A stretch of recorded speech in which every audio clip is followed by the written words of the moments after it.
Good morning and thank you for joining us here at I-24 News Morning Edition. We, of course, are in a special broadcast this morning. Operation Protective Edge has entered its 18th day today, marking the 8th day of the IDF's ground incursion into the Gaza Strip.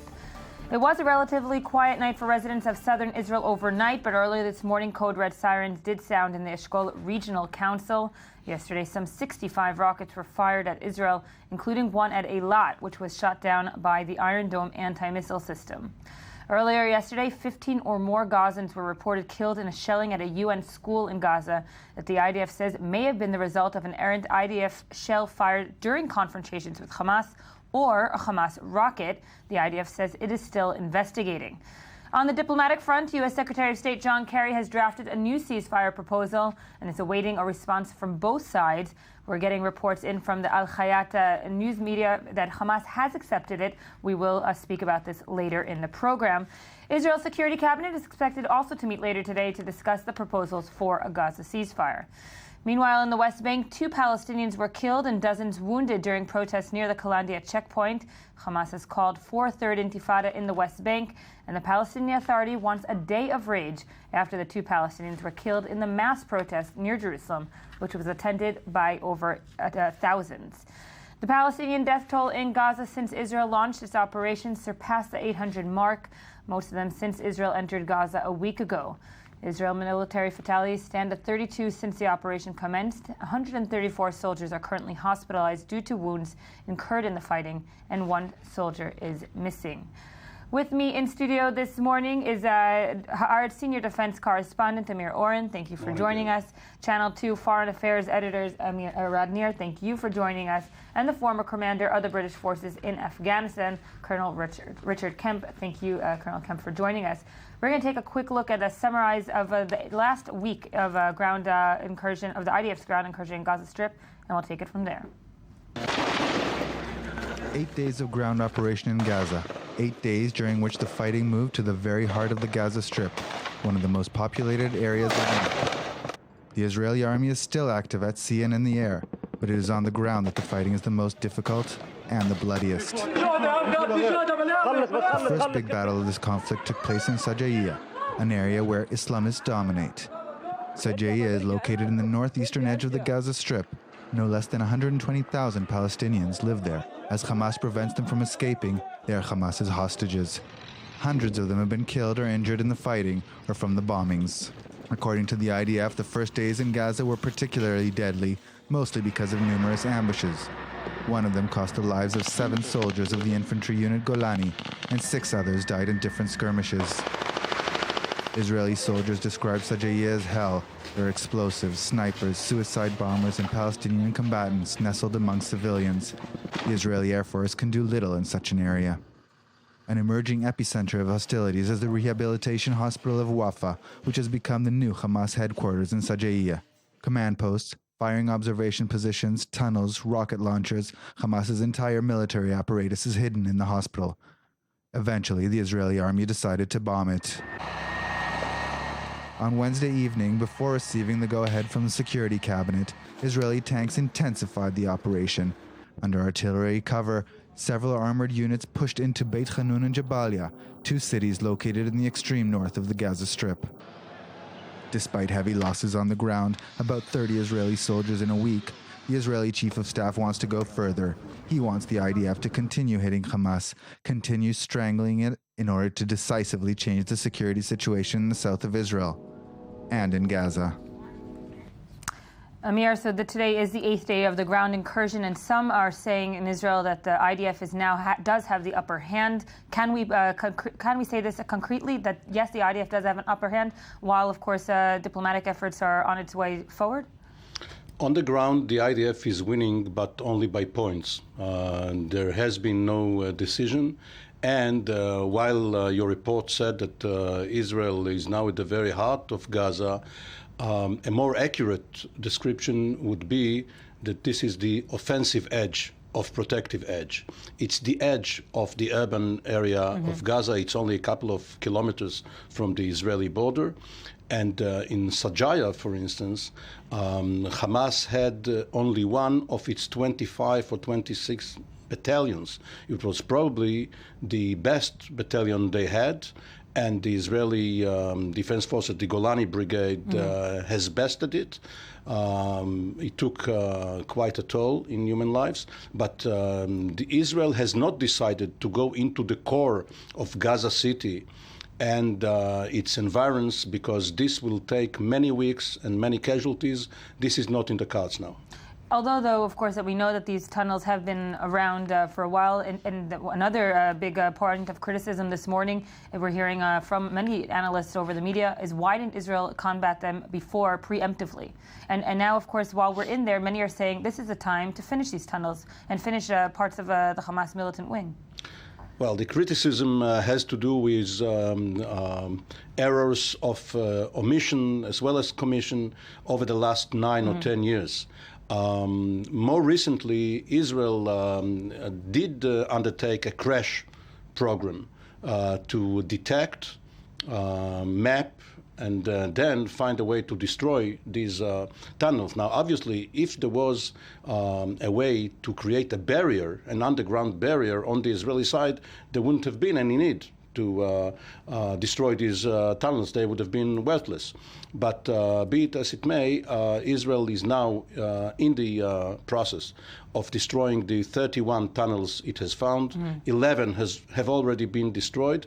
A lieutenant colonel in the Golani Brigade, a battalion commander, has been badly wounded tonight when part of the tunnel collapsed on him. And this work is going to go on regardless of whether there is a ceasefire in place or not.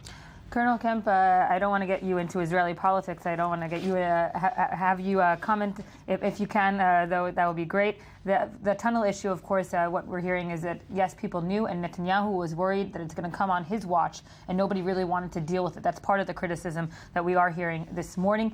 Do you believe militarily that the tunnels could have been stopped before, or only now that Israel has a quote-unquote reason to enter the Gaza Strip because it's been fired upon, now is the time militarily to combat them? Well, I certainly wouldn't want to get involved in Israeli politics. I have absolutely no understanding whatever of it, or of British politics for that matter. But it never interfered with Israeli politicians who don't understand Israel. I think it's an incredibly difficult thing to detect in detail tunnel activity, particularly when it's very deep underground. And if it begins, for example, within or beneath a house or a block of flats, it's very hard then to detect the progress of that. There is technology which can detect movement at a closer to surface level, and no doubt technology will be developed to deal with it, but perhaps it doesn't exist now. I think I wouldn't be overcritical of perhaps Israel's lack of intelligence on this issue. I know Israel is aware of it, but I think to actually get the detail is difficult.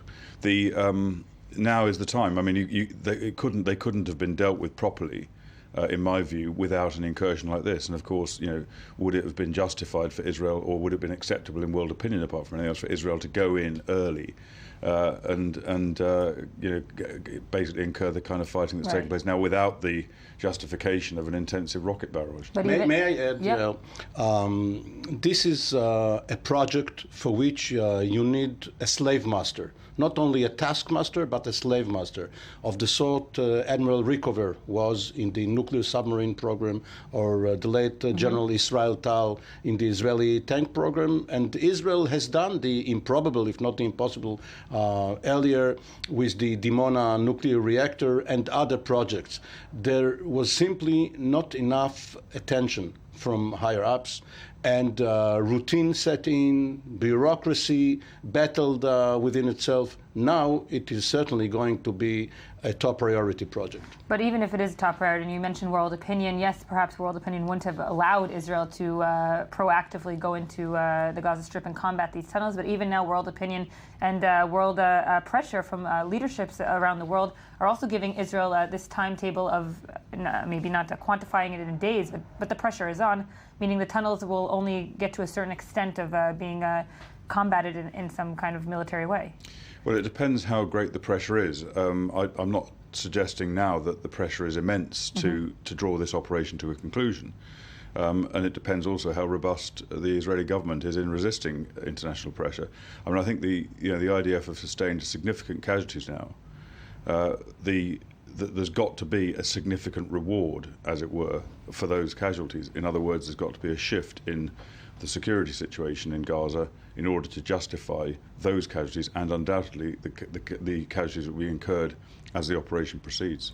Arad, of course, this brings us to the news that Kerry has put a truce plan on the table. Both sides will be discussing it. We are hearing reports that Hamas, not verified yet, that Hamas has accepted part of the truce plan. Will it be acceptable by Israeli standards? What exactly is it asking of Israel? Well, the Israeli cabinet is willing to accept the proposal, which is based on a long-term humanitarian ceasefire.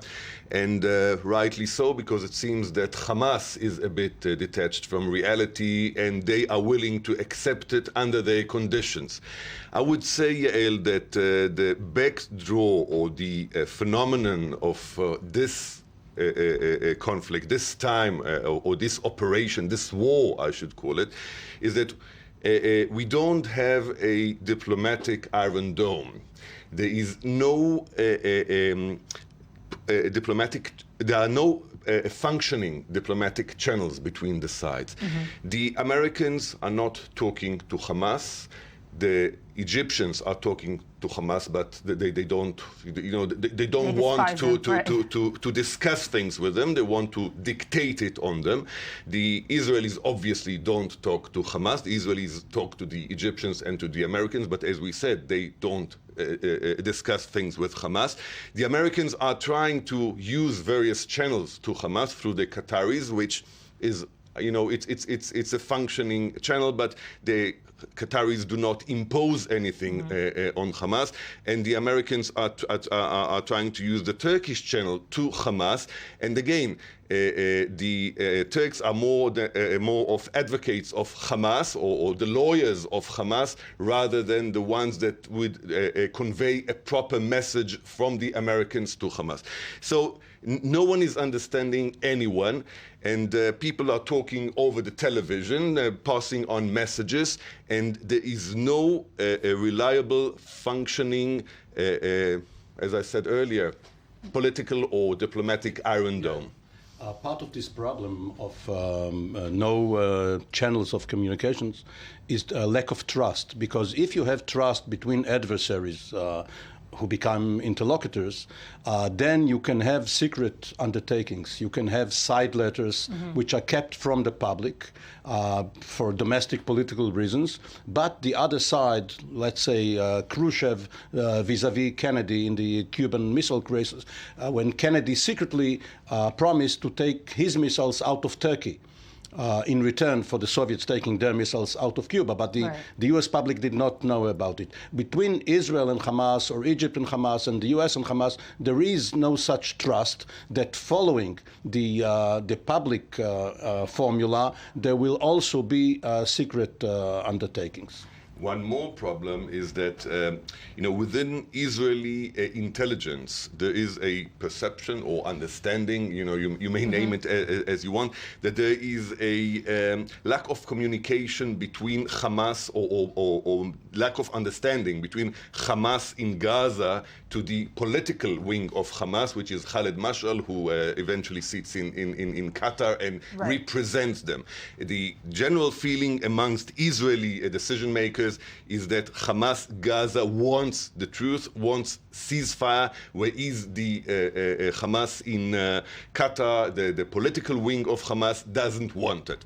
And apparently it seems that there's also this function of communication between Hamas Gaza and Hamas Qatar, because of the incursion, because of the military operation, because of the fact that they are hiding all the time, and the means of communication are not totally functioning. So there's lots of misunderstanding, lots of misconceptions, and no direct channels. But the question is this truce looking to, and from both sides or from either side, looking to put a long-standing decision on the table or a long-standing plan on the table between Hamas and Israel, or is it just trying to seize the fire for now? I don't see any suggestion for a long-term understanding now.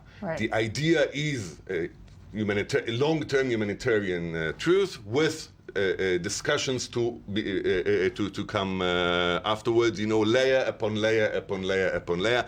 I don't know if this has any prospects. I don't know if it's right to either side. Since there is no trust and no mechanism of communications between sides, as Amir just mentioned. But Hamas is and has been willing to coexist with Israel de facto ever since it took over Gaza, and for it, the regime is top priority, which means that if it has concessions which will enamor it to the population, by virtue of having the Rafah crossing open, or welfare or economy, it will be sufficient for it. It doesn't have to recognize Israel. It doesn't have to sign a peace treaty with Israel. It will never happen. But if it has something tangible, it can show the population and thereby bolster its own rule. This is the making of a formula. This is obvious from maybe not from day one, but from day 3 already. The question is whether Israel is willing to give these concessions to Hamas at this point of time. Now, following the ground incursion, it is. And one factor that maybe we haven't spoken about is, of course, public opinion, both within the Gaza Strip, in the West Bank, and, of course, here in Israel. I do want to ask you, Colonel Kemp, when you do look at the public opinion, what Arad and Amir are both saying about the truce may be perhaps viable diplomatically, maybe it's in Israel's best interest, but public opinion right now, I would say most of them is, and I didn't do a poll, but it is looking towards completing the mission, staying in Gaza Strip, because of course they do understand this tunnel threat is something that's not going to just go away. Well, I among the Israelis I've spoken to here, and of course I'm not an expert on Israeli domestic public opinion, but the ones I've spoken to, I've not spoken to anybody who suggests that the operation should stop now. I'm sure there are plenty out there who think it should, but most of the people I've spoken to, whether they're military, whether they're civilians, whatever, seem to me very determined that the IDF now should come to a conclusion and deal with the problem. And that to me is the overriding opinion here.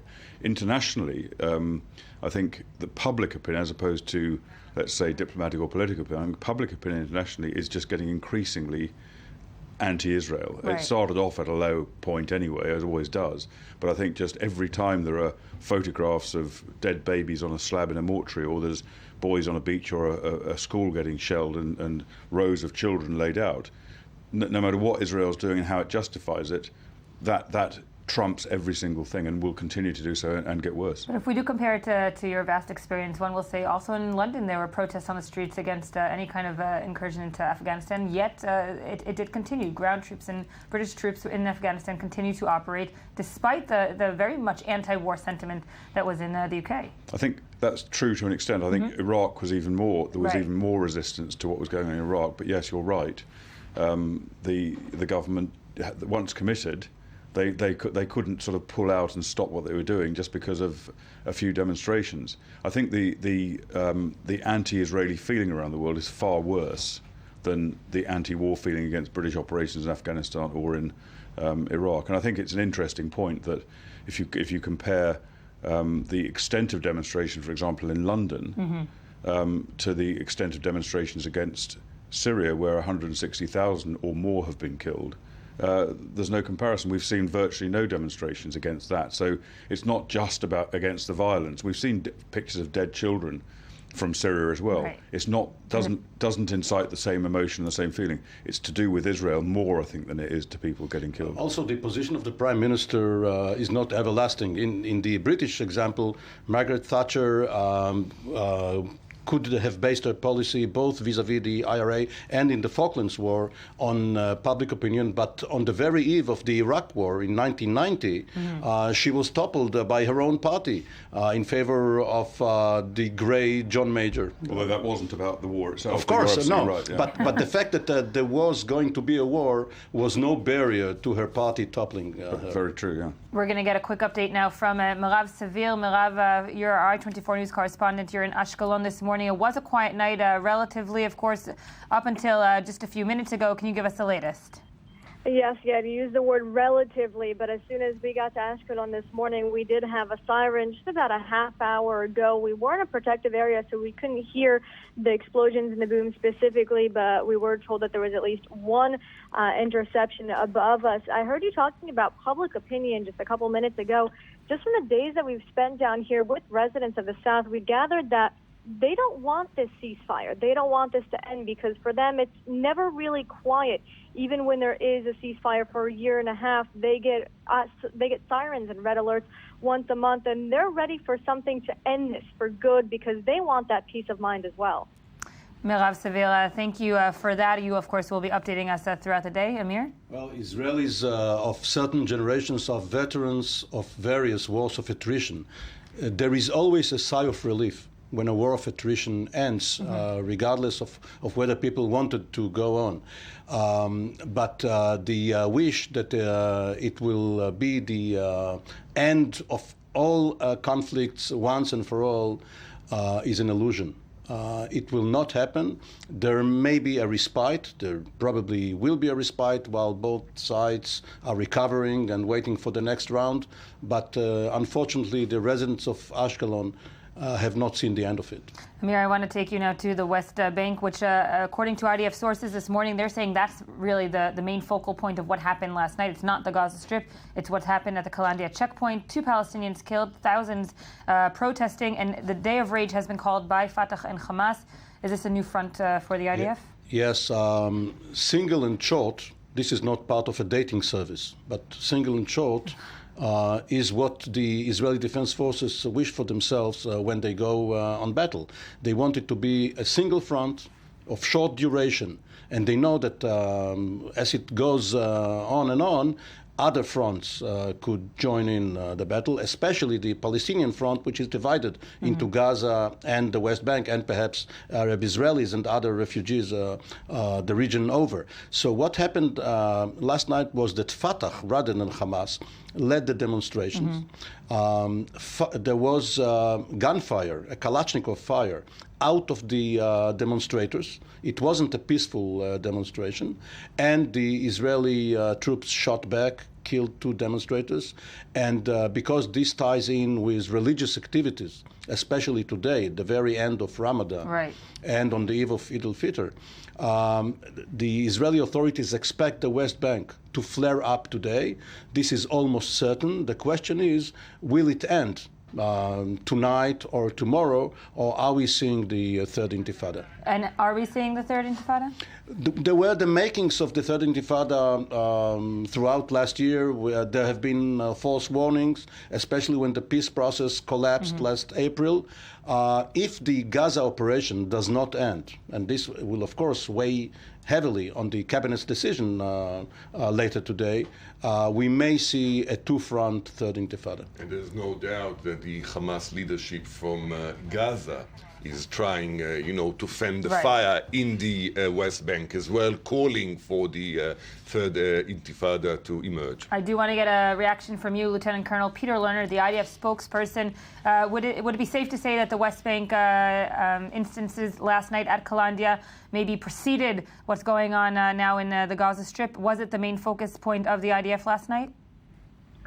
No, there was another focal point, and the IDF is spread all over the frontiers on different areas, both in the north, south, and indeed in the Central Command.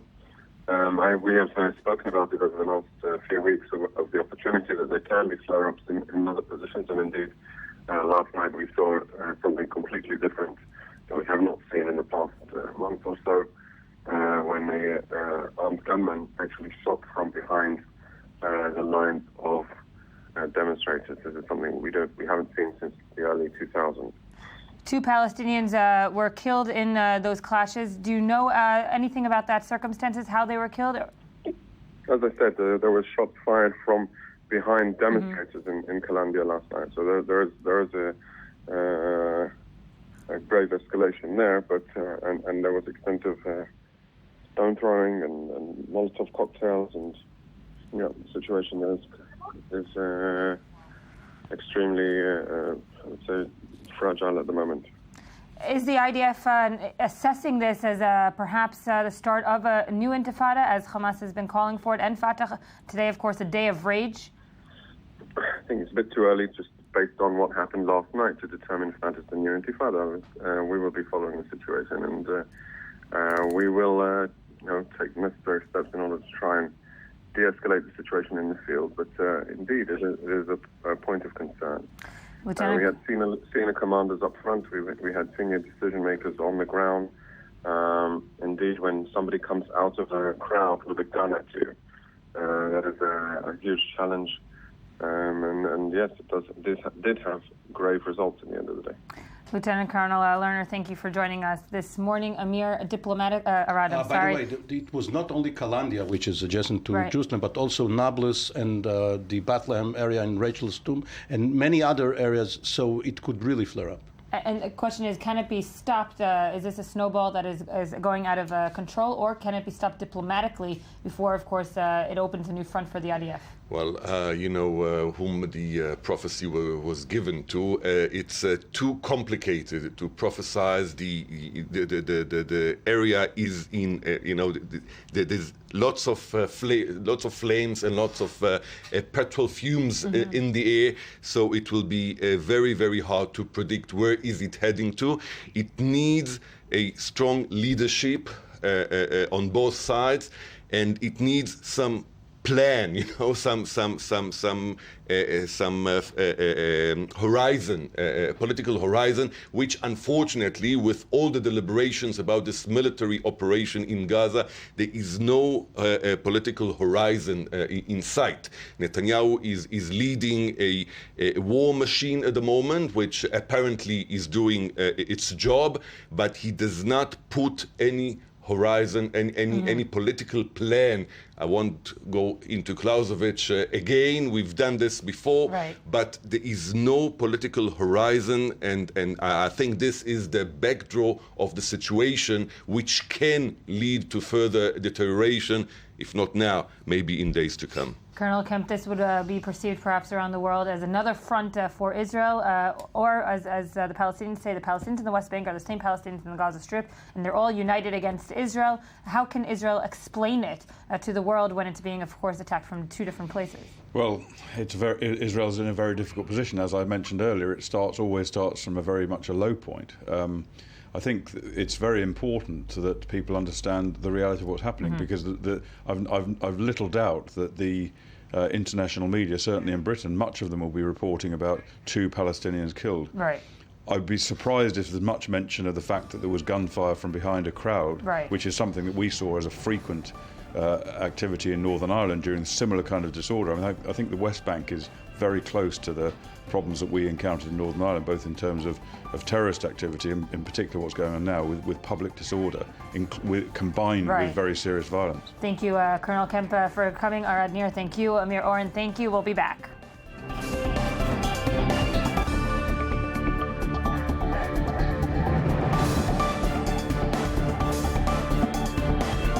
Thank you for staying with us here at I-24 News Morning Edition. I do want to thank Colonel Richard Kemp for staying with us. Arad Nir, thank you for staying with us.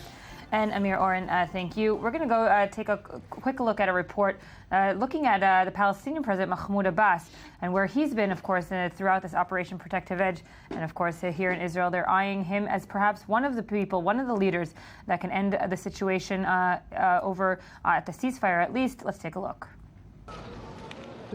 As the ongoing Gaza conflict stirs up anger and violence in the West Bank, Palestinian Authority President Mahmoud Abbas is carrying on with a very busy diplomatic agenda. Abbas has been seen visiting wounded Palestinians in Jordan, meeting with U.S. Secretary of State John Kerry in Ramallah, meeting with the British Foreign Minister, and attending an assembly with leaders of the Arab League in Qatar, while also flying to Egypt and Turkey to try to help negotiate a ceasefire. But what has the PA accomplished so far? In the West Bank, violent clashes pit thousands of protesters with Israeli troops.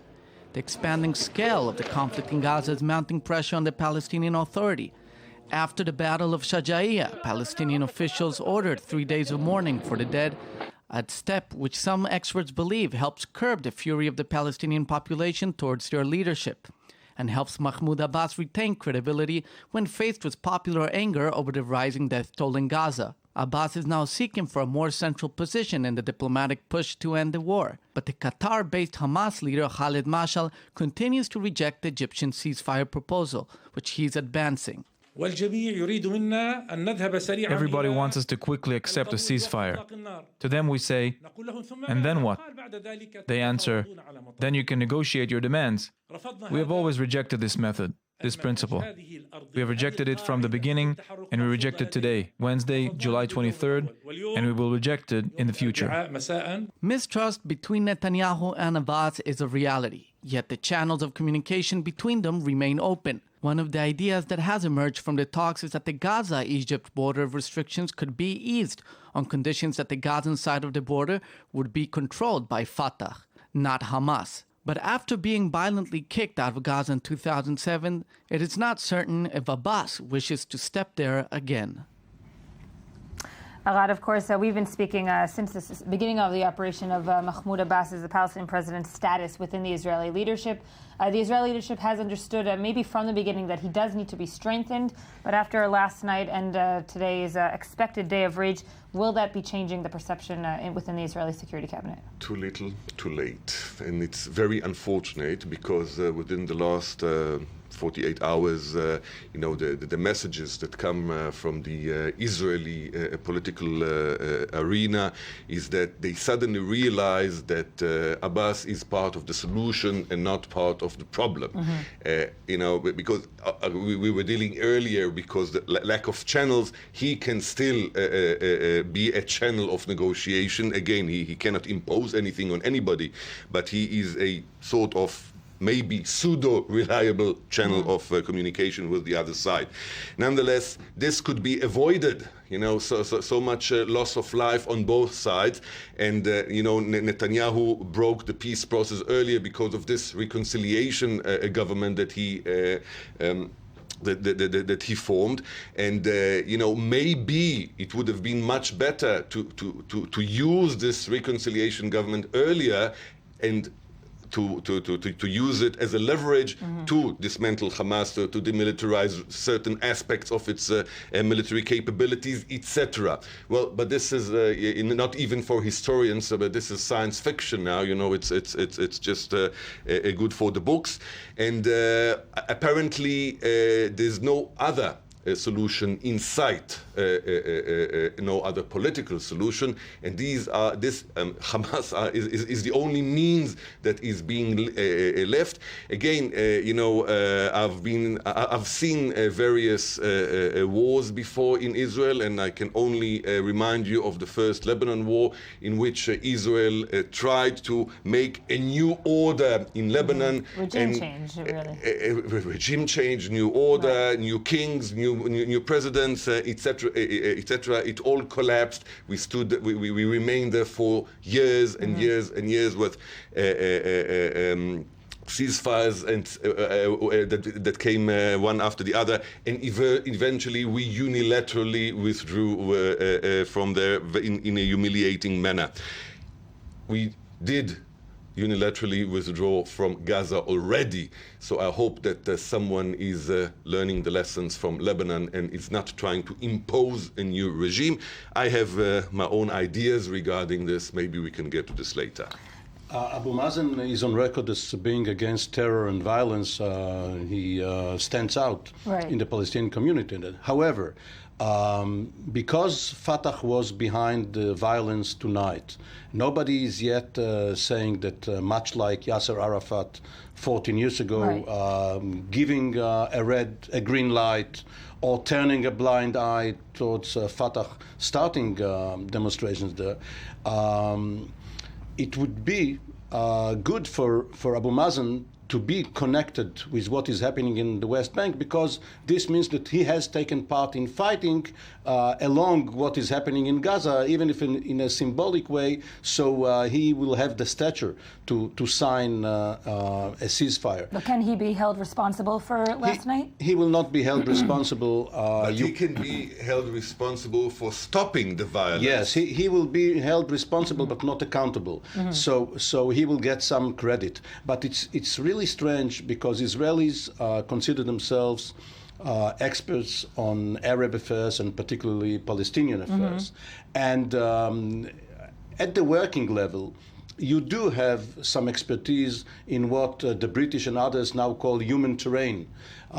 You know how to intermingle with the population, and you know to cater to their whims, and especially the Arab need for face saving, respect, honor.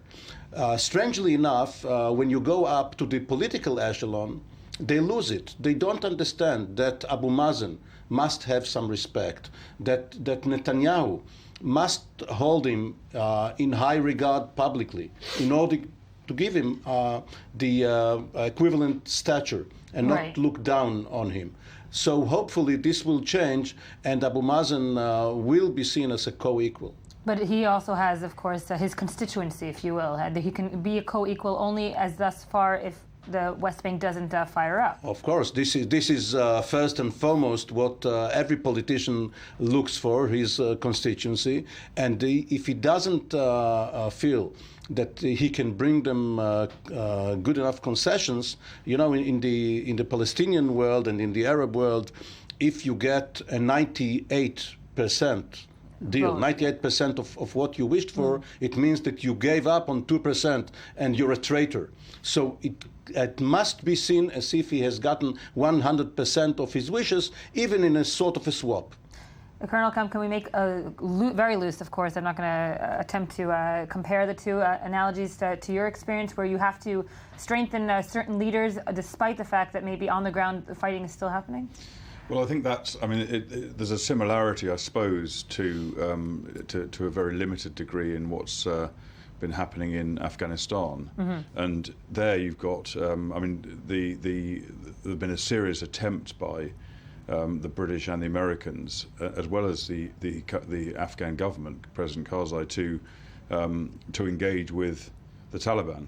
But it needs the other side to want to do it. And in the case of the Taliban, there was a complete rejection of any effort to try and bring them into the political process and to try and make them part of the existing setup in Afghanistan. It just didn't work. It's not and it's not likely to work, in my view. So there was lots of efforts to do it, but it's got to, it's got to require the significant engagement with the other side.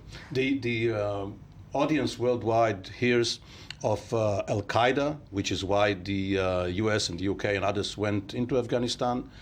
It hears of the Taliban, which sponsored or gave safe haven to Al-Qaeda. It hears of the Haqqani network in the Afghan-Pakistan. It's all a mess to the regular viewer. It wants to know who the bad guys are and who the good guys are. And how can the good guys speak with the bad guys? But this is the reality. You must cut deals with some people you don't really like. And again, that's what happened in Northern Ireland. Right. But in Northern Ireland, although the popular view is not this, but it's a reality, is that there was no real significant talks with the IRA, the Irish terrorists, until they had been defeated, and they were defeated soundly mainly by British intelligence penetration, which prevented them from carrying out any further effective terrorist operations. They knew that, and they came to the table. And I think, again, going back to the case of the Taliban, they weren't prepared to do anything until they felt that they'd been defeated, and they certainly hadn't. Meaning you have to keep on militarily if you do want a political solution. I think of military, the stronger the military pressure, the more that the other side sees that they are, perhaps lacking in options, military options, then that obviously drives them towards political options. But again, it could be sort of a matter of perception. We never crowed about the success we were having with the IRA. It may have been more difficult for them to come to the negotiating table if we'd have said, we are defeating you, you're finished.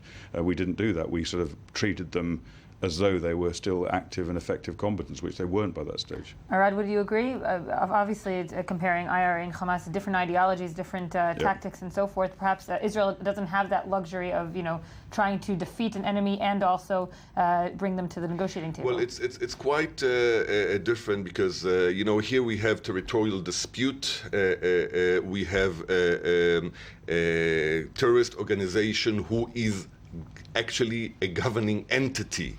Hamas is governing Gaza.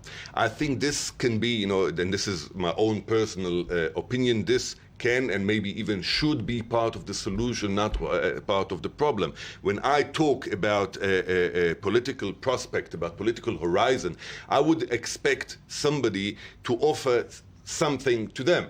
Maybe if they will be offered acceptance in the governance there, which is a de facto governance. They are governing Gaza, but they're not accountable for anything because no one expect them for accountability since they are a terrorist organization.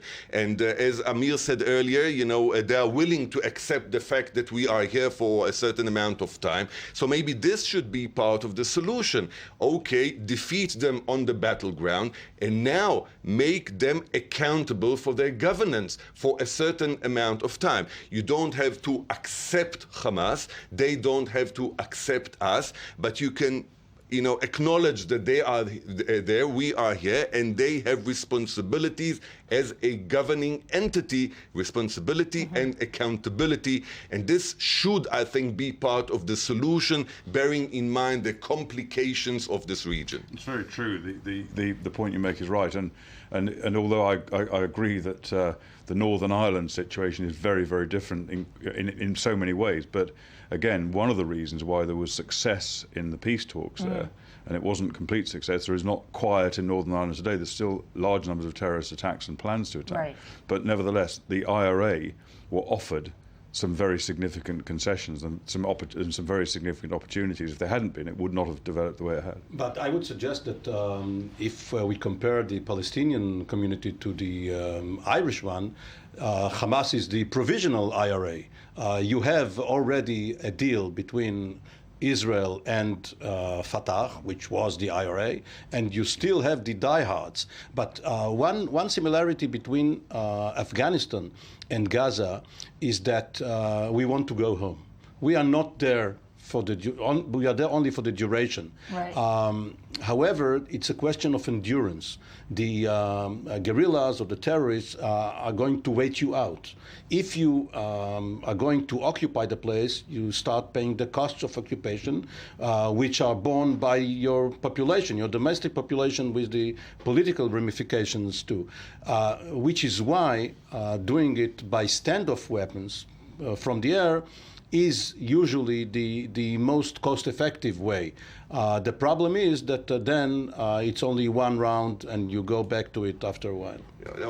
Another problem of this kind of battling from the air is that, again, the loss of the lack of accountability from Hamas. Okay, you are bombing from the air, or even when you are fighting on the ground, but you are not bombing. You're bombing Hamas sides, but it's not Hamas who is paying the price. It's the civil population who is paying the price, and the Hamas doesn't care. The leaders of Hamas, they do not care. They are on the hide. They are not fighting amongst even not amongst the troops. They are being securely held underground, and they are not accountable. If there's a way to bring them or to impose accountability upon them, this should be done. And of course, the IDF is going to be looking also at the aftermath of this operation. And yes, you did say about reoccupying and domestic pressure not to do so or yes to do so. There is going to be an aftermath. They're looking at, of course, Operation Cast Lead, where there was a Goldstone report. There was numerous commissions and so forth, inquiries. This time, is the IDF decidingly acting differently because of lessons learned in the past? There is a seesaw effect here. We had the Lebanon conflict in 2006, after which there was criticism at the Israeli High Command for not doing it forcefully enough. So then we had Cast Lead with what you referred to, the Goldstone report. And so then we had the Mavi Marmara incident, where Israel employed less than lethal weapons in order not to get into another Goldstone caper. So then we get Pillar of Defense, where we do employ force and vice versa. Now, the legal scholars, the Judge Advocate General of the Israeli Defense Forces, has tried to immunize the leaders and the fighters, for itself, the Israeli government is content that it has done what it had to do. It may not be enough for outside fora like the international court in The Hague or other such organizations. Israel will have to defend its case. It will, of course, refer to military necessity, to proportionality, and the various other legal mechanisms. It has a legal battle on its hand. There's no doubt, Yael, that the Israeli military is doing a lot to avoid civilian casualties, but apparently they're not doing enough. You know, you see the pictures, you have the figures, and no one disputes it, not even within the Israeli military. Yeah, we are not blaming anymore the other side for using events in Syria to prove our wrong, to prove us wrong. Even Jen Psaki, spokeswoman for the State Department last night, you know, she said that the U.S. expects Israel to do more to avoid civilian casualties on the battleground. So the problem is there. There are lots of justification, lots of explanations, but the fact of the matter is that about hundreds of civilians are being killed, paying the price. There's a UN report that came out yesterday that, you know, the statistics says that every hour a child is being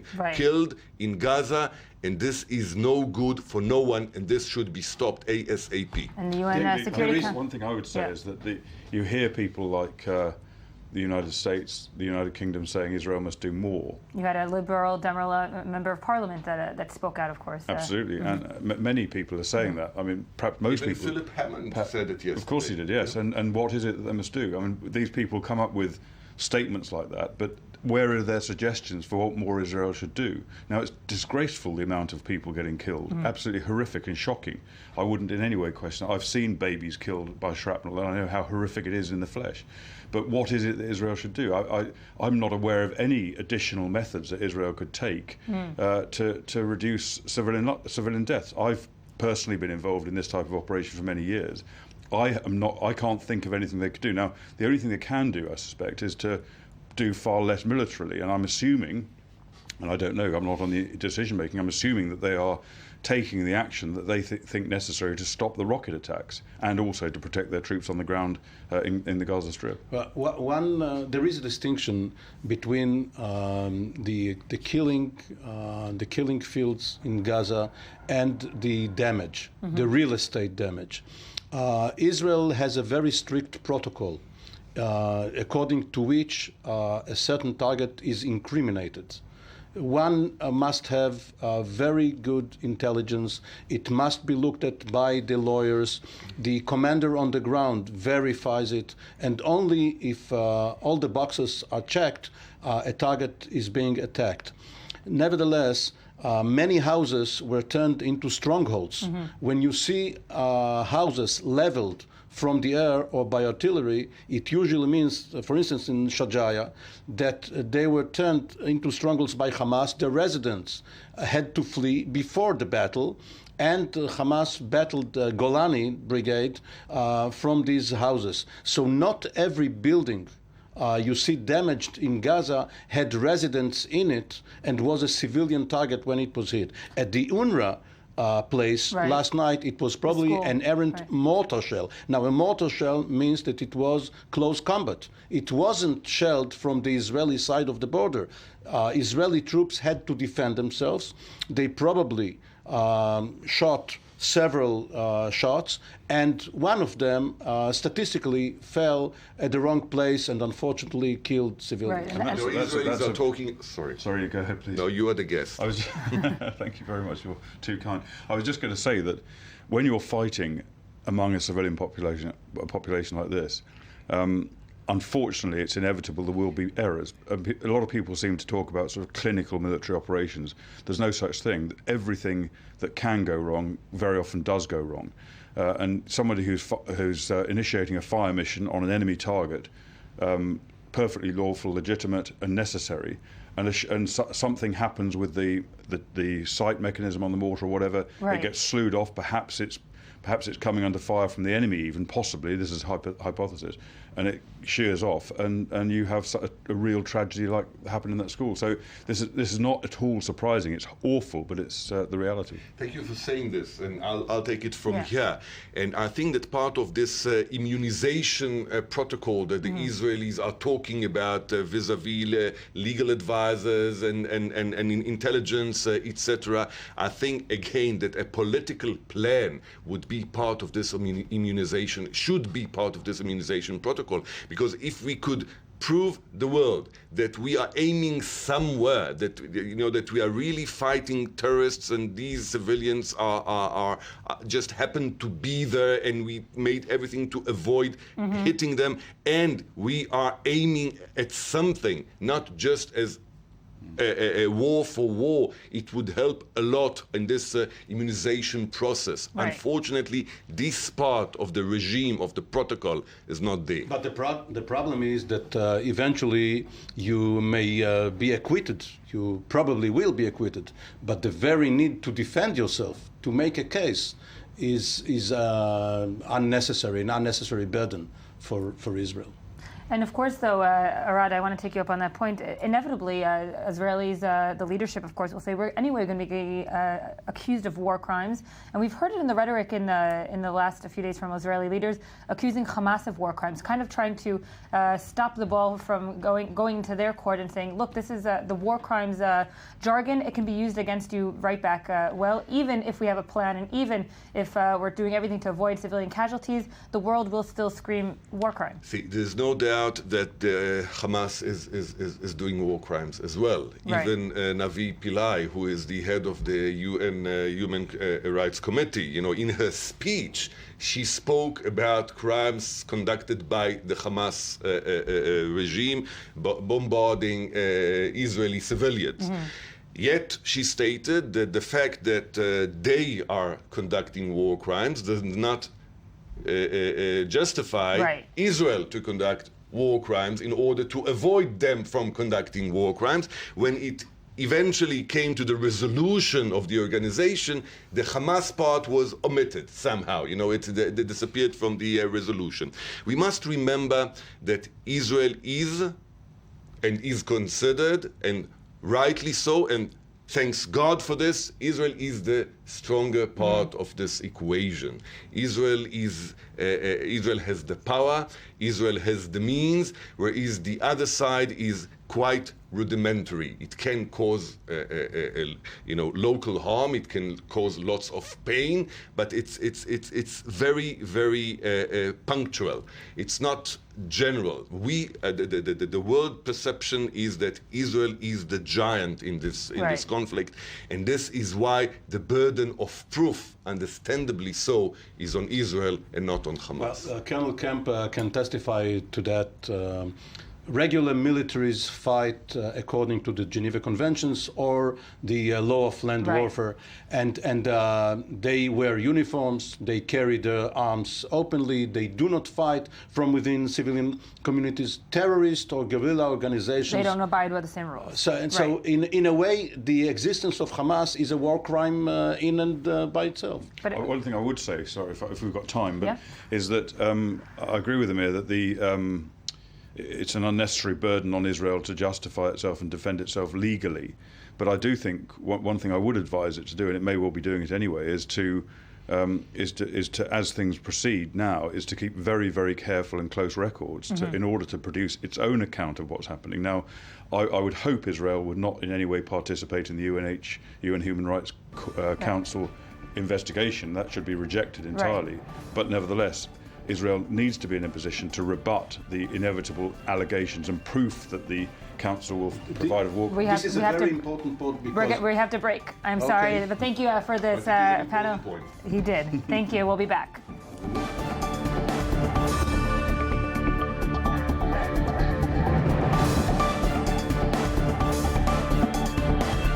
Welcome back to I-24 News Morning Edition. Of course, we are on a special broadcast this morning. Operation Protective Edge has entered its 18th day today.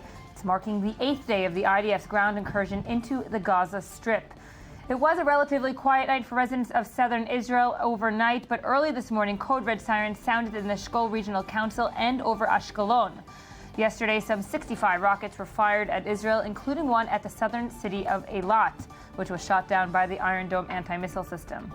Earlier yesterday, 15 or more Gazans were reported killed in a shelling at a UN school in Gaza that the IDF says may have been the result of an errant IDF shell fired during confrontations with Hamas or a Hamas rocket. The IDF said it is still investigating the incident. On the diplomatic front, U.S. Secretary of State John Kerry has drafted a new ceasefire proposal and is awaiting a response from both sides. Arab media is reporting this morning that Hamas has accepted the Kerry truce. Israel's Security Cabinet, meanwhile, will be meeting later today to discuss the proposals for this Gaza ceasefire. Last night in the West Bank, 2 Palestinians were killed and dozens wounded during protests near the Kalandia checkpoint. Hamas has called for a third intifada in the West Bank, and the Fatah wants a day of rage.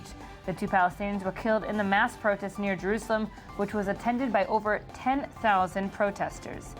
The Palestinian death toll in Gaza since Israel launched its operations surpassed the 800 mark, most of them since Israel entered Gaza a week ago. Israeli military fatalities stand at 32 since the operation commenced. 134 soldiers are currently hospitalized due to wounds incurred in the fighting, and 1 soldier is missing. With me in studio now is I-24 news correspondent Gabi Tartakovsky. Gabi, thank you for joining us. Russia Today Middle East Bureau Chief Paula Slyer, thank you for joining us. And Netta Chituv, Haaretz correspondent, thank you for being with us. We're going to take a quick look at a report of the Kalandia incident last night, and we'll take it from there. Palestinian Authority officials and Hamas members have called for a day of rage following a massive protest last night at the Kalandia checkpoint between Jerusalem and Ramallah, which according to medical sources ended with 2 Palestinians shot dead and scores more wounded. What began as an anti-war march protesting Israel's military operation in Gaza rapidly turned into a riot. Thousands of demonstrators took to the streets. Some of them set fires and hurled rocks, firecrackers, and Molotov cocktails at police and army forces who attempted to disperse them. Similar clashes were reported elsewhere in the city, as well as in the West Bank cities of Nablus, Hebron, Bethlehem, and Tulkarem. The world has been asking us to peacefully march in thousands of people. This is what we did today. And the Israeli army is encountering us with shooting people, peaceful, non-violent demonstrators who are demonstrating here in solidarity with our people who are massacred in Gaza and demanding freedom. But this is because of the Israeli behavior. This is the beginning of the third intifada. A popular, non-violent, yet determined to get freedom from this Israeli occupation.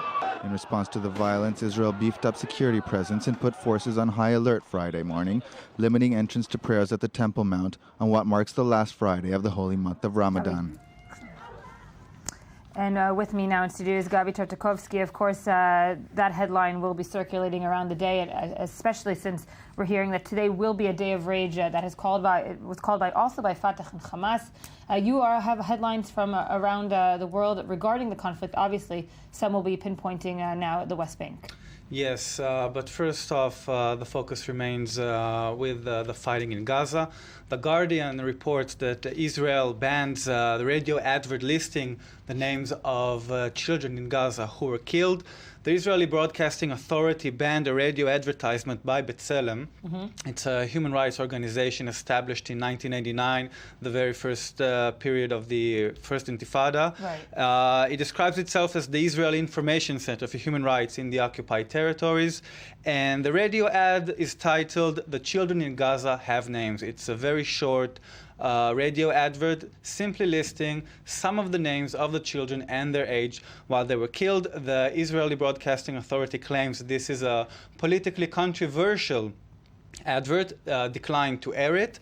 The B'Tselem organization plans to appeal to the Israeli Supreme Court this Sunday. B'Tselem also says, IBA says the children's name is politically controversial, but refusing to do so itself is a far-reaching statement. It says the huge price being paid by civilians in Gaza, many of them children, must be censored. Aid agencies say that nearly 70,000 children are seeking aid in Gaza and were forced out of their homes. Right, and we see here now on the screen, of course, the children of Gaza they each have a name. We heard it also in the Knesset, the Israeli Knesset. An Arab member of Knesset one day did proceed to read out the names. It wasn't, of course, accepted by anyone in the Israeli parliament, and now we're seeing also by the public radio. Definitely. Also, the Israeli Arab Knesset members stage a moment of silence for all, in honor of all the victims in Gaza. But this one particularly directs us at a very heated debate within the Israeli society. What is really happening in Gaza? Should we address the casualties on the other side as well, in the same manner that we discussed casualties on our side? What else do you have? Staying in Gaza, the Telegraph reports that Gaza churches open doors to refugees. There's about 2,000 Christians in Gaza out of total population of nearly 2 million people. There are 2 active churches and 5 Christian schools operating in Gaza. Many families have found shelter in those Catholic churches and schools. Nearly 800 refugees are in their classrooms and other rooms. This is a rare solidarity between Christians and Muslims in the Gaza Strip. One refugee said that the man who guards the school called the priest and immediately said, "Open the door, let them in," and they're very kind to us. Still, despite seeking shelter in churches and schools, it's hard to say they are still safe. There is no safe place in Gaza during this offensive. I want to take you back to your previous headline. B'Tselem does have a clip that it released due to it's giving each child a name. We'll take a quick look. במהלך מבצע צוק איתן נהרגו הילדים מוחמד מלכי, בן 2, סיראג' אל-על, בת 8. Of course, that is just the names of each and every child that was killed. They're reading it out and age and so forth. Next headline. Next headline, Haaretz gives us a preview of Reuven Rivlin's sworn-in as Israel's 10th president. Believe it or not, we didn't even speak about it this morning.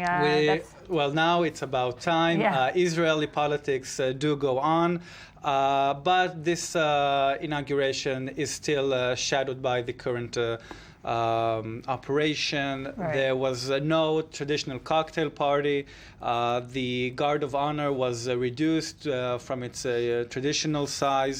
And the interesting thing is that the Israeli Arabs, members of the Knesset, did not attend the ceremony in protest of the fighting in Gaza.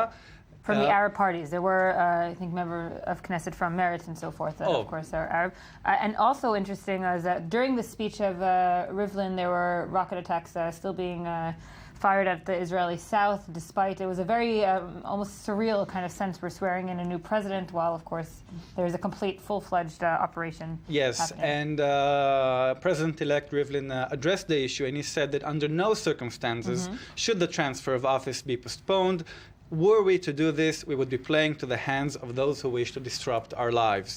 Now, the guests of honor in this inauguration were mayors from local councils from the region bordering Gaza Strip, and they were seated in the actual hall next to Israeli parliament members. That's also a bit change of protocol just for this operation. Rivlin will begin his 7-year term on Monday, while former President Peres also stated that he will now lead a large company that seeks to invest in projects concerning peace in the Middle East. He is tireless, even after a long term in the presidential office. That would be interesting to hear what Peres has to say, as he's no longer an official... I saw someone tweet even, Peres has announced his return to politics. That's definitely.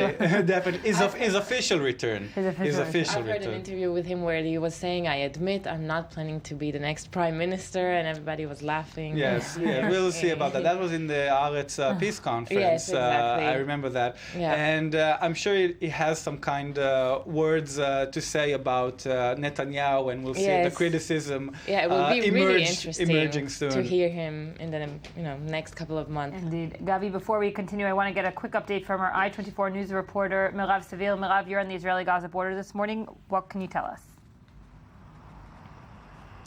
Well, Yael, we're right here. There is a roadblock for cars behind us. This is an area that even over the last week and a half, people were allowed in and out of.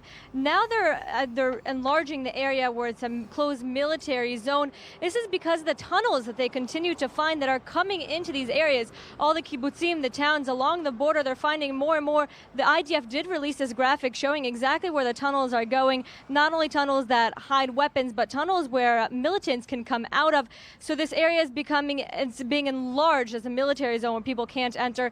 We were told that overnight and yesterday the UNRWA school within the Gaza Strip has become what the IDF called a battlefield. And we're going to get more details exactly about what happened there, about exchange of fire between IDF soldiers and Hamas militants. And Mirav, we did start the morning saying it was a relatively quiet morning for the residents of southern Israel. That, of course, changed when we heard code red sirens, also in the Shkol region, also in Ashkelon. What's the latest from there? The sirens are continuing, Yael. I feel like we start every day saying it was a relatively quiet night, and then by 9:10 we hear the sirens going off. Unfortunately for the people of the south, it's become business as usual having these sirens continue throughout the day. Hopefully this can come to an end soon. Mirav Sevi, our I-24 news correspondent, thank you for joining us there at the Israel-Gaza border. Gabi, we'll continue with some more headlines. Yes, staying on Israeli politics, the Jerusalem Post reports that Shas leaders said Israel doesn't need army since ultra-Orthodox prayers protect it. This is another segment in our ongoing series, Rabbis Say the Darnest Things. Right. Earlier during this operation, we brought the saying of another rabbi who said that Bnei Brak will not be attacked because of the ultra-Orthodox city in the Tel Aviv metropolitan area. So now 83-year-old Rabbi Shalom Cohen, the man who succeeded Rabbi Ovadia as the spiritual leader of Shas, the ultra-Orthodox Sephardic party, said during a special prayer held at Jerusalem's Western Wall, "Do you think that the people of Israel need an army? It is God Almighty who fights for Israel. Do you Definitely. think? Yes. Do you think you are fighting?" He said. "I am fighting for you." We screamed out to God, "Save us," without inflicting any more sorrow on the people of Israel. This came as a shock to worshippers who approached the rabbi and said, "Can you give a special blessing to the IDF soldiers?" And then he just continued with this rant. Wow, I don't know how many enemies he's making at once with that statement. I'm sure Hamas would be happy to hear that Israel doesn't need an army. Yes. And one sworn enemy is Uri Regev. He is the Director General of Chidush, an organization promoting freedom of religion in Israel. And he says, well, if the country doesn't need an army, then there's no doubt that the yeshivas and Torah students don't need budgets from the country. There you go. A tit for tat. Definitely. They're also getting the women angry after he said that they don't need education, and this is coming from Shas leader. Yes. The same leader. Yes. So now he has 50% of the population angry at him, and now another. Still going strong. Yes, another. He has more popular minorities to combat. Yes, I'm sure there's plenty of minorities in Israel to offend. Definitely. What else do you have? Israel Hayom reports that Beram Kial removes his Instagram photo, which he took with a Palestinian flag in the background. Beram Kial is an Arab-Israeli football player, currently plays for the Scottish Celtic team and the Israel national team. He posted a photo of himself while in uniform, in Celtic uniform, with a Palestinian flag in the background. Mm-hmm. It caused a lot of controversy, and Kial removed it. He then tweeted, "I didn't mean to offend anyone. The moment I realized I did offend people, I removed the photo. I hope we can return talking just about football as soon as possible." The Israeli Football Association also stated that Beram Kial proved his commitment to the Israeli national team in dozens of occasions and will continue to play for Israel.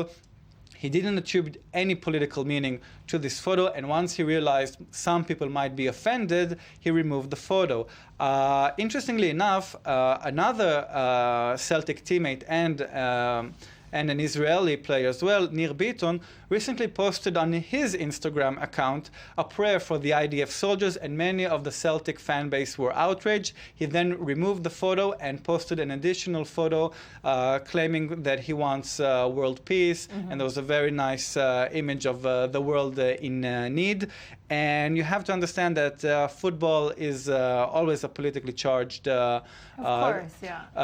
of life, and especially in Scotland, where the Celtic fan base is largely Catholic, and the ultimate rival is Glasgow Rangers, who are Protestant. So now stepping into that very strife arena with some political statements regarding Israel and the Palestinian Authority is dangerous. And of course, yesterday Brazil asked its ambassador to come back, and we saw on the social networks in Israel anger that of course the World Cup was there, and Israelis watched the World Cup, and they somehow wanted to connect between the two incidents. Yes, as if Brazil owes Israel for its high attendance rates, and exactly. I think that we owe Brazil a favor, since Israel didn't play in the World Cup. So at least there's one team who didn't embarrass itself like so many other teams during this World Cup. Indeed. Anything else? No, that's it for now. Thank you, Gabi, for joining us. Netta, you're here with maybe an overlooked aspect of war. Many times something that's only, we look at it in hindsight, and that, of course, is the environmental impact of war. What does that mean? Let's start with a study. There are two famous studies on the subject. One is Israeli and one is foreign. In 1998, a group of Harvard scholars checked out if you care about the environment and what makes people care about the environment and what not. And not surprisingly, most people who are, middle class and upper, they care more about the environment.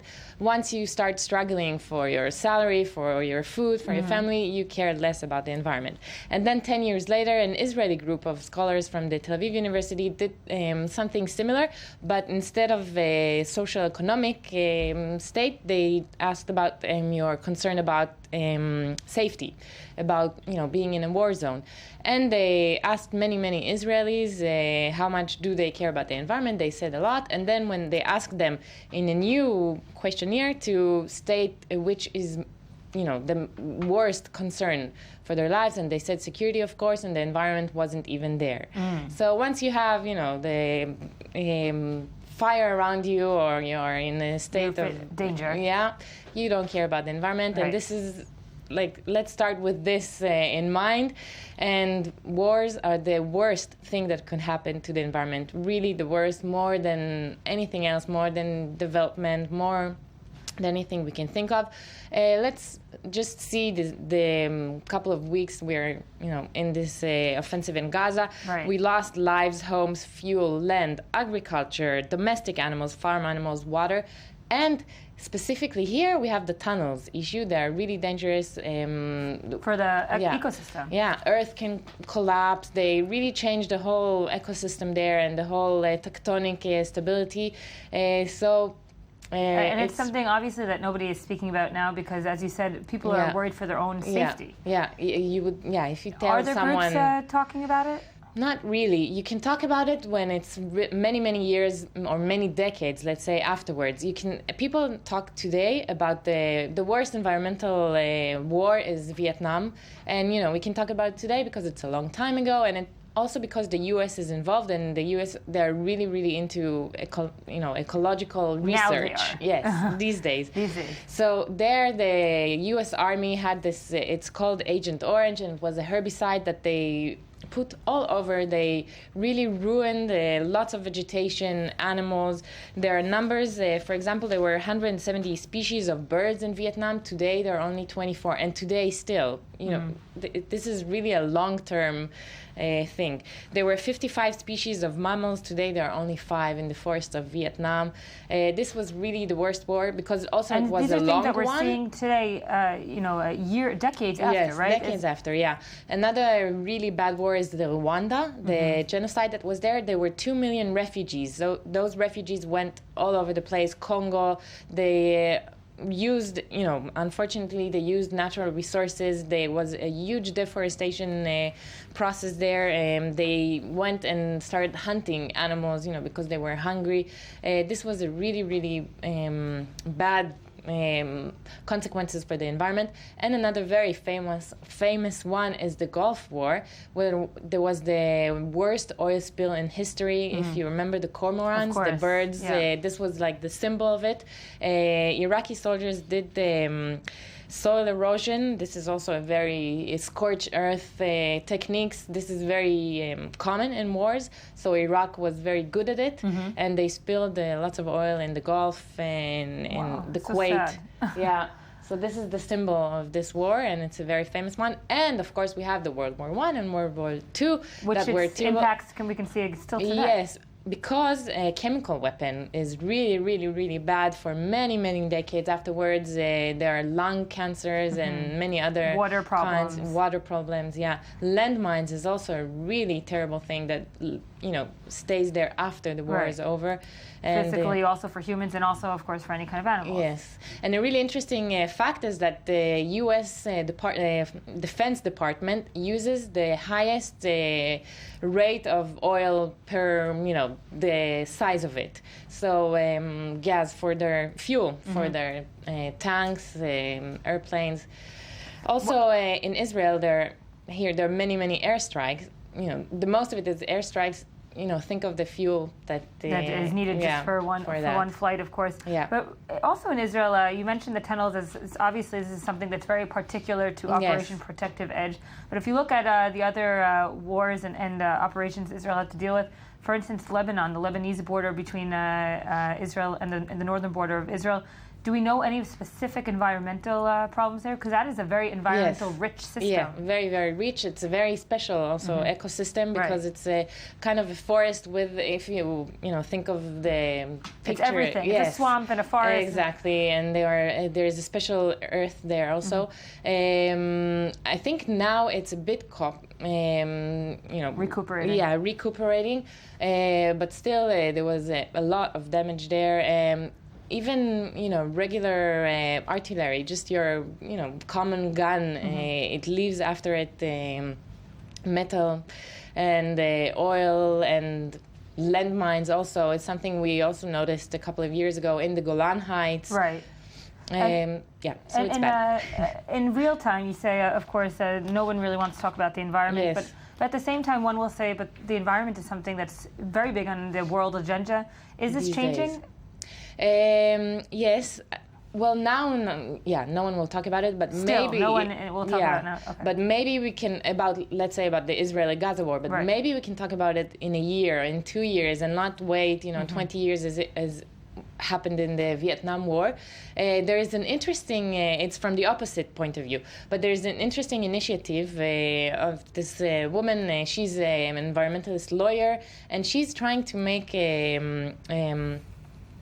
crimes against the environment to become like crime against peace, the fifth crime against peace, and to make it to put it into international law and to make a whole international law system and enforcement towards crimes against the environment, also during war, but not only. So this is like another point of view, looking at it from this point of view, not calling just ecocide. Yeah, ecocide, instead of exactly, genocide. Calling it ecocide. She has a really popular TED lecture, and she's gaining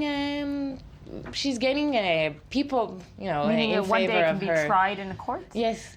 And and looked at it from an international point of view, and as terrible as the genocide. Wow. Yeah, she's really. And while Paula is here, I wanted to also talk about the nuclear implications. If we're going we there, haven't talked about we haven't spoken about that. I mean, I was in Chernobyl and I saw the damage done there, and its damage is going to be done for years. Yeah, Hiroshima, Nagasaki. Until today, there are people who are sick because of that. Animals, land, vegetation. Yeah, and as technology advances, we gather more and more destructive, means of destruction, of course. Nuclear is just one of them. Do you know, Paula, the sense of Chernobyl? It's being kept as this, radius not to go in, but not really hasn't been dealt with, not environmentally, and not with any kind of construction and so forth. No, it certainly hasn't been dealt with. And I mean, just to follow on from what you were saying, if I look at the coverage in terms of the international press of how they're covering this conflict, I mean, no one's even touching on this issue. And my speciality is particularly the Russian press, where it's very much hidden. People have interests not to address the environmental concerns, whether it's because of the immediate situation and they focused on that, or whether it's because of interested parties and political agendas. But certainly it's very interesting that something like the environmental impact of a conflict misses the international foreign press agenda. I was trying to find some Hebrew material. There is nothing on none of the wars, none of the conflict. Even the Israeli environmental groups? No, none of them. Everybody, is silent today. You can't even post an Instagram photo of you with the flag in the background, so you cannot talk about anything that has to do with the war unless you are in favor of it. Right. There is nothing even on past conflict. The only place where you can talk about the environment is in the peace process. You know that water is the only thing that left, stable from the Oslo negotiation. Yeah, we share the water with the Palestinians in a very, mature way. Yeah, and we can say with Jordan. That was also a huge part of the peace deal signed with Jordan. Yes. Meaning natural resources can actually put water people. Is very scarce here, and we all need to keep it very clean and effective and efficient, not effective. This is the thing that is really kept very stable, and people talk about it while they are negotiating peace, but not during war days. Not during war. We're going to give a few updates before we take a quick break. We have some updates that Hamas has reportedly accepted the ceasefire put forward by the U.S. Secretary of State John Kerry. And another report in this morning's New York Times saying that Kerry's proposal is a week-long proposal that is due to start on Sunday, this coming Sunday after the weekend. Of course, here in Israel, one will say Sunday is ages from now, and anything can happen. Paula, we'll start with you right when we come back. Of course, last night in Kalandia is a new front for Israel. How is it being covered by the foreign press? It depends which foreign press you're talking about. I mean, by and large, a lot of the foreign press have actually shifted slightly away from the Israeli-Gaza conflict and are focusing on other issues. So I think as this conflict drags on, so there's less and less coverage. It certainly is being picked up, but perhaps not to the extent it would be if you didn't have a Malaysian plane that had been crashed, if you didn't have other planes that had been shot down, which here in Israel, nobody even really mentioned. Thank you to all my panel members. We're going to be back quite soon with another edition of the I-24 News Morning Edition. This is a special broadcast this morning, day 18 of Operation Protective Edge, and the 8th day that Israel has launched its ground offensive within the Gaza Strip. We'll be back.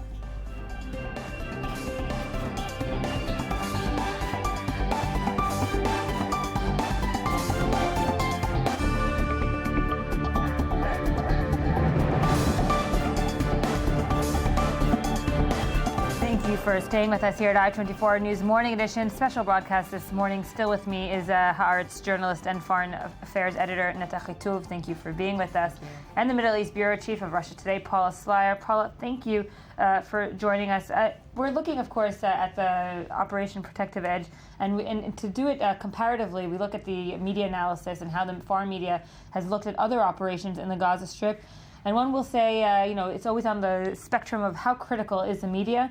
Is there a different trend this time around, would you say, at least from your perspective? I think there is. I mean, if I can make the comparison with the 2008 Operation Cast Lead, because that was the last time that Israel physically sent troops in on the ground. I remember at that time covering it as a foreign correspondent, and there was actually an effort by whether it was the Israeli army or the Israeli government, but it was very difficult for foreign journalists to actually cross over from Israel into Gaza. And the reason that was often given was that it was because of our security. And I remember the feeling amongst journalist circles was, it was a bit patronizing. Don't tell us that you're looking after our security and our safety. Let us look after our own safety and security. Whether or not the Israelis at that time were concerned that having a lot of foreign journalists inside Gaza would reflect negatively on them is questionable. But the irony of the whole situation is that because journalists were prevented from going into Gaza, there was a lot of negative thinking and coverage that was coming out from within the foreign journalist corps. This time around, it's been relatively easy. I mean, I know today the crossing is closed, and yesterday it was open for only 10 minutes. So it is difficult for foreign journalists to move between Israel and Gaza, but certainly there has been a bigger number of foreign correspondents inside Gaza. I think if you look at also the social media, The estimates today are that around 35% of Palestinians use social media. This is an information war. If you compare it to 2008, the number of Palestinians using social media there was far, far inferior. So you have Hamas that has access to Twitter and to Facebook. Right. You have the Israeli Defense Forces that has that as well. So you essentially have an information war that has sprung up and that is almost as important, if not some would say more important than what's happening on the ground. The last point I want to make is that the Arab Spring has happened since 2008. And I think what we saw in 2011 in Egypt was not just the role of social media, but also that there was an understanding that Israel's not to blame for absolutely everything that happens within this neighborhood and this part of the world. And there has been criticism against Hamas within Arab circles that perhaps was not as forthcoming as it was, let's say, 6 years ago. So I think it's a very different environment that the press is working in. And my assessment of the general media coverage in the foreign press is that it has tried to be more objective and more fair. This, of course, is not going to be true country to country and publication to publication, but it is an overall assessment that both sides are generally making it into the mainstream press. Bennett, of course, when we look at the foreign press and we all want to try to be critical or praiseworthy and so forth here in Israel, one of the biggest problems in Israel is that there are no Israeli journalists inside the Gaza Strip, and thus we rely basically only on the foreign journalists. Yeah, for the past 8 years, Israeli journalists are not allowed to go into Gaza. This is really a terrible situation because you cannot, tell your readers what's going on there. You only can rely on foreign press or on the Gaza people themselves. In Haaretz, for example, there is a really, she writes really good. Her name is Abir Ayub. She's a citizen of Gaza and she writes for Haaretz. Right, we've spoken to her as well. Okay, once a day, once in every 2 days, and she tells the readers of Haaretz what's going on there. But this is really strange situation that we're not able to go. What I can say about the IDF spokesman, he has changed since 2008. It's a new one, and I think he's doing a really good job this time of communicating the Israeli side to the world. He's releasing many YouTube videos that many foreign press channel uses, and he really he's doing a better job than previous spokespersons, and I think you can feel it in the foreign press. But it's also the credibility of the source. Even when we at home read reports from Gaza, we want to know what the news outlet that this journalist is working for, what interests are being served. And part of the problem here in Israel is that Israelis want to hear from their main reporters in Israel what's happening from the Israeli perspective, and that's I'm not sure they want. Well, maybe Israelis would be better informed if they heard it from an Israeli source inside the Gaza Strip. Yeah, because Israel credibility in terms of most of the public is a bit paranoid in this time, and they think everybody is against them, and so maybe if a guy, let's say from Channel 2, the main channel in Israel, would report from Gaza, maybe it will get a credibility, that is better. But we are not allowed for the past 8 years. It's not only this conflict. And so we have I think that's a valid point. If you look at how foreign press operates, we try as far as possible and get our correspondents into the story. It's not that Gaza happens and we find a Gaza journalist to talk to us. Right. And it's also about putting your own face on a story. So I actually agree with that comment that viewers want to actually see their trusted face inside Gaza or inside Israel reporting the news. But of course, we don't face the kind of constraints that you do because we are foreign media. But I do agree with you. I do think that the Israeli spokesperson's unit of the army is trying to make a more concerted effort to meet the demands of the foreign press. I want to have Tom Gross, a political analyst and also the former Middle East correspondent for the London Sunday Telegraph, join us. Tom, thank you for joining us. Morning. We're of course speaking about the way international media has been covering this past conflict, and of course we have to compare it to previous conflicts. I want to present the same question to you. Do you believe that the coverage has changed since perhaps the 2008 Operation Cast Lead? It's possible it's changed, and very slightly. I do agree that the Israeli spokespeople are a bit more articulate, a bit better. They have a better command on social media and so on. And also there's a little bit more sympathy for Israel because after all, Tel Aviv, Jerusalem, other major cities are being rocketed. We're having a bit of a difficulty. Tom? Sorry. Yes. Can you hear me? Yes. I said, 1 second, I'm sorry. Okay. We're going to get your Skype fixed. Do you believe that there is more sympathy? Would you call it sympathy? Look, I certainly think that there's an understanding in the international community, and it's been expressed by many countries, that Israel has the right to defend itself. One of the idiosyncrasies of covering the story is that because of Israel's Iron Dome system, the casualty count, of course, on this side of the border is so much lower. And as much as I hate talking in terms of numbers, my feeling is that because the numbers in Gaza are so much higher than they are in Israel, and I mean, you know, kudos to the Israelis for coming up with a system like the Iron Dome. And the women and kids. But when you're a viewer, wherever you are in the world, and you see the pictures coming out of Gaza, it's inevitably going to rise sympathy because the pictures are more dramatic, because the casualty count on the Gaza side is so much higher than the Israeli side. And that's why my reading of the situation is also that as this conflict continues, you're likely to see potentially media outlets and viewers around the world starting to empathize more and more with the Gaza side, because the story is working, at least picture-wise, which is what so much of particularly television media is about. Right. It works against the Israeli argument. And newspaper, of course, as well. Tom, I want to let you finish your point. Yes, sorry. I would say that although the situation for Israel and the foreign media might be slightly better than on past occasions, it's still very, very bad. It's not just the content, it's the amount of coverage, it's the sensational way they're covering it, it's the amount of correspondence that have been allocated. For example, the BBC, I'm told, has had more people in Gaza in the last 2 or 3 weeks than they ever had in Iraq at the peak of the 2003 invasion that involved, of course, British troops. Afghanistan is America's longest war in history. It's one of Britain's longest wars. The BBC, which is the world's biggest news broadcaster, has allocated more correspondence to Gaza than they have ever done at any one time to Afghanistan. And inevitably, there's a lot of sensational coverage, there's a lot of blood and gore. This then spills over into things like cartoons. I have, for example, from The Guardian 1 or 2 days ago, here's Netanyahu wearing a Palestinian suicide vest. I don't quite know what the cartoonist means by that. Here, for example, on The Independent, it says the myth of human shields. Well, this is not the myth of Hamas human shields. This is not a news article. This is not a comment article. That was their main news article of the day. And other journalists have said, well, Hamas themselves have pointed out that they may have used human shields, or at least encouraged civilians to remain in likely targets and so on.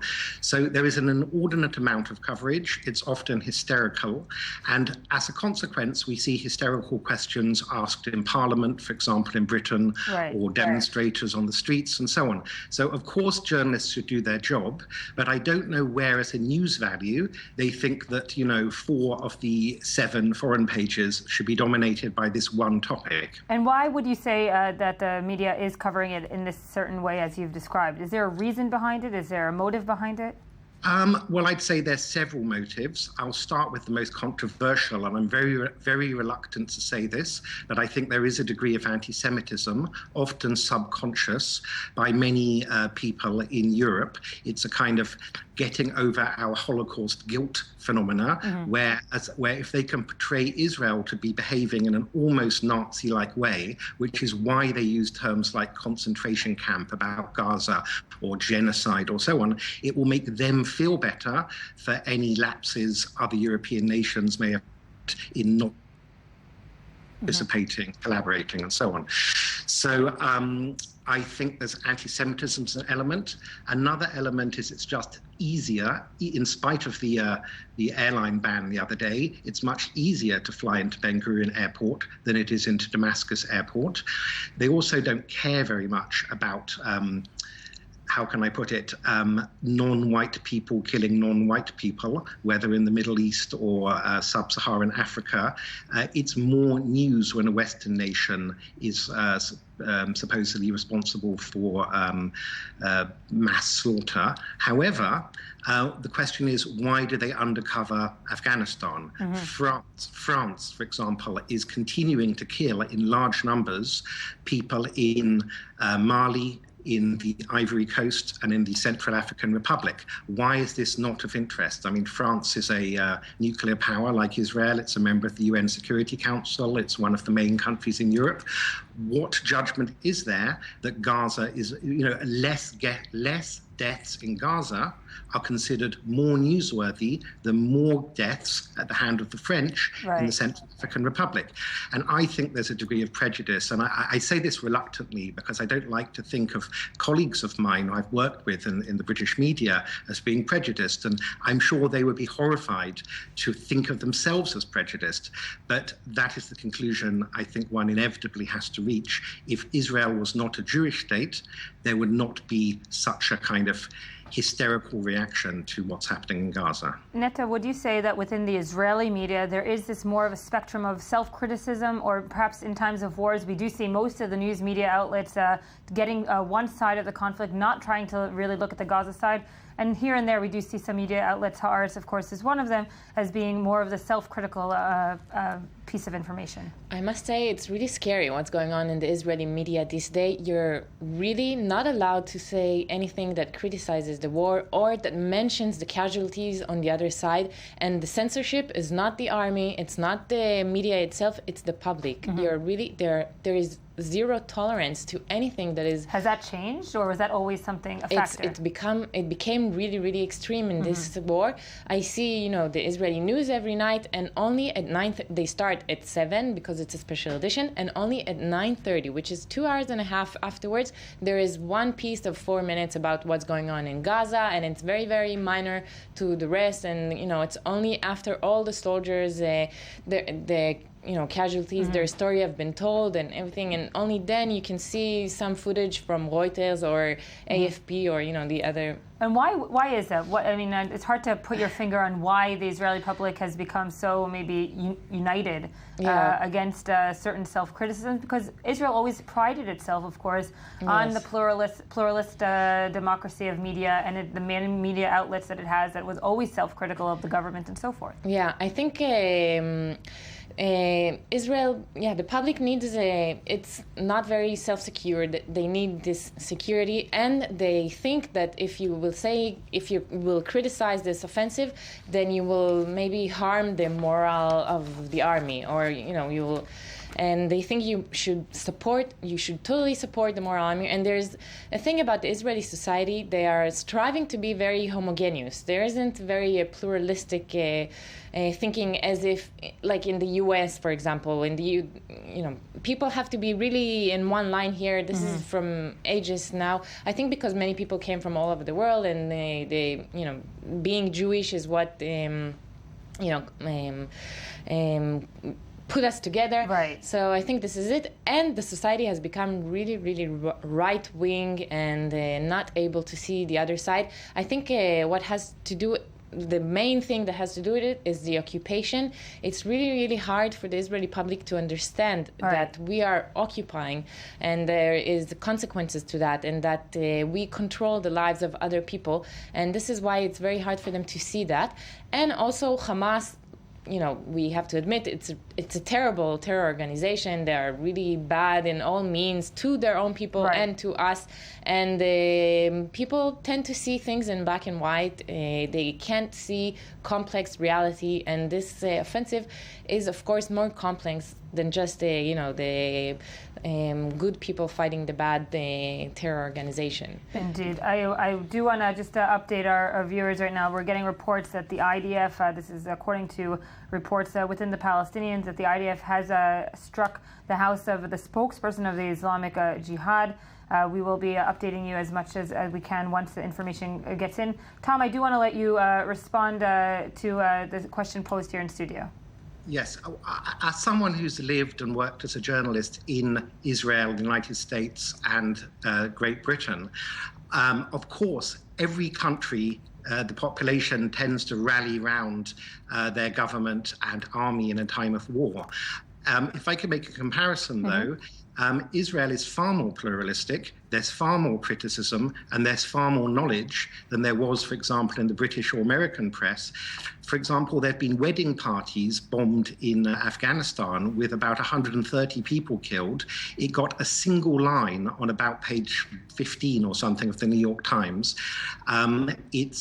Britain and America have killed thousands of people. I don't want to make a political judgment on the rights and wrongs of any of these wars, including including the present conflict with Hamas.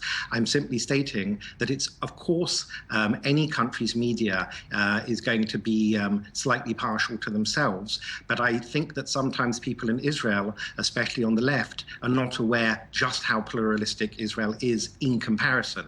Maybe it's not pluralistic enough, but I don't know any other country in the world that has a newspaper like Haaretz, which week after week, year after year, is so self-critical. Journalists like Gidon Levy, Amira Hass, and the like simply would not be media superstars in US, UK, France, and so on. It would be impossible. Netta, I'll let you respond, and then I do want to get Paula's reaction as well.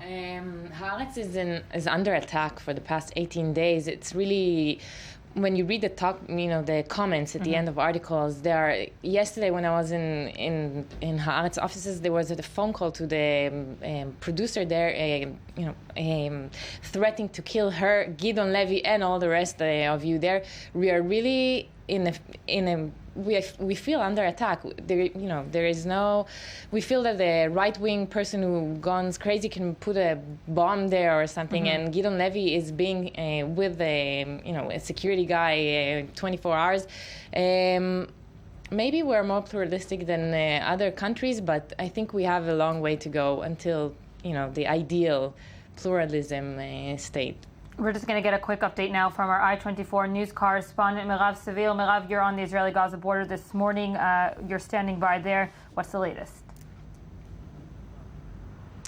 Yael, we are here on a hill overlooking the Gaza Strip behind me. If you look over my left shoulder, you can actually see white smoke coming out of what seems to be a tunnel, one of those tunnels that we spoke about earlier leading out of the Gaza Strip. We showed the graphic that some of them do come right underneath the towns across the border from Gaza, where both they hide weapons and militants can come out of. So we've been told that you can actually see these throughout the week, just the white smoke coming out of where the tunnel entrance on the Israel side of the border is. And Mirav, of course, it was a quiet morning up until just a few minutes ago. Of course, code red sirens across the south, including Ashkelon. Absolutely. At around 7:45, we heard the first siren go off in Ashkelon, the industrial area, and the Ashkelon Coastal Regional Council. It was a fairly quieter morning before that, but residents are saying that they're already getting used to this. We were in Ashdod just a couple days ago. Same thing, and around 8 or 9 in the morning, those sirens began and continued throughout the day. Mirav Seville, our I-24 news correspondent there at the Israeli-Gaza border. Thank you for joining us. Paul, I want to bring you into the discussion. Of course, you write, you're the bureau chief here in the Middle East for Russia Today. You do have a commitment to your constituency, quote unquote, your readers and your viewers, but at the same time, you do have a commitment to tell the story on the ground. Is that a very big tension that you have to deal with? I wouldn't say it's necessarily a big tension, but I certainly say that I understand exactly your comments in terms of where you position yourselves as a newspaper.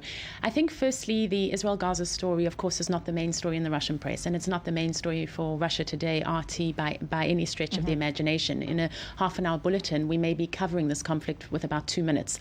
Our focus in the Russian media, of course, is the Malaysian plane, is the situation in Ukraine, and is the situation in Syria.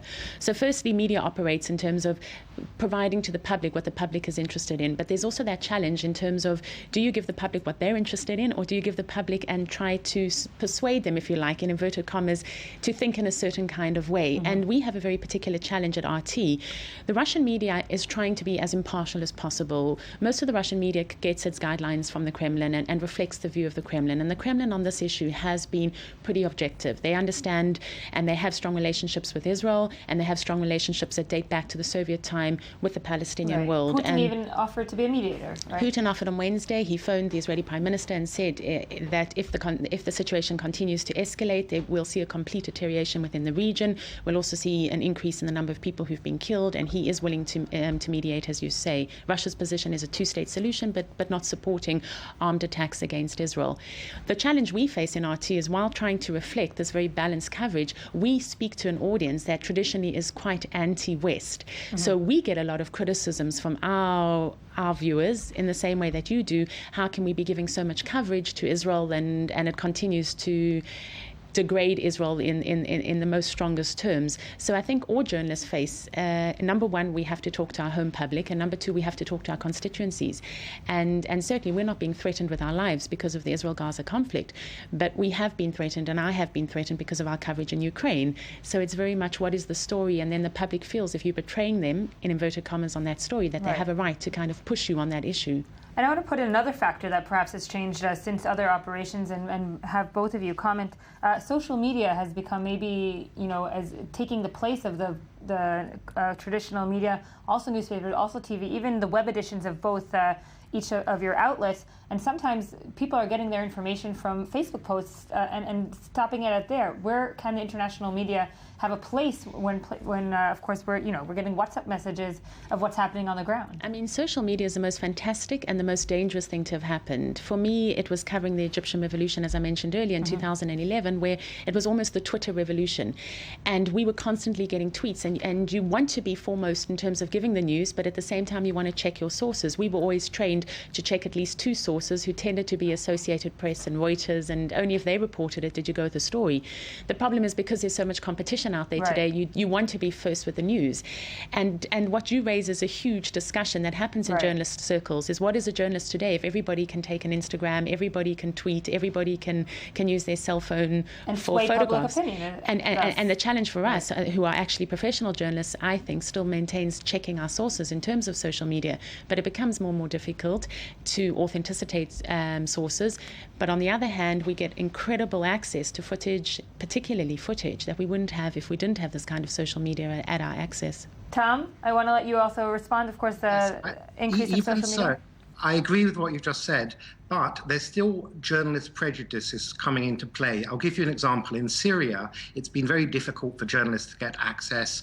A number who have been kidnapped or killed. However, there's a huge amount of footage coming out by ordinary people taken on their cell phones. But I know from having spoken to senior executives at the BBC in London, they don't want to use that footage, and they don't want to use it, from what I could tell, for political reasons, not because they don't think it's so authentic or so on. So again, I think they're two separate issues. One is the accuracy and the balance, but the other is balance in between stories. And RT is probably an exception. Obviously, it's interested in the Ukrainian issue more than other issues. But for example, I listened to the BBC World Service Radio earlier this morning. The first 21 minutes of a 30-minute bulletin dealt with Gaza. Afterwards, there was about 30 seconds on the plane crash yesterday, the Algerian plane crash. The point being that more than half the victims were French citizens of that plane crash. The BBC is publicly funded, and it's actually under a legal obligation to be balanced. I don't think they've consulted the public, and that's not just the British public, but their worldwide audience.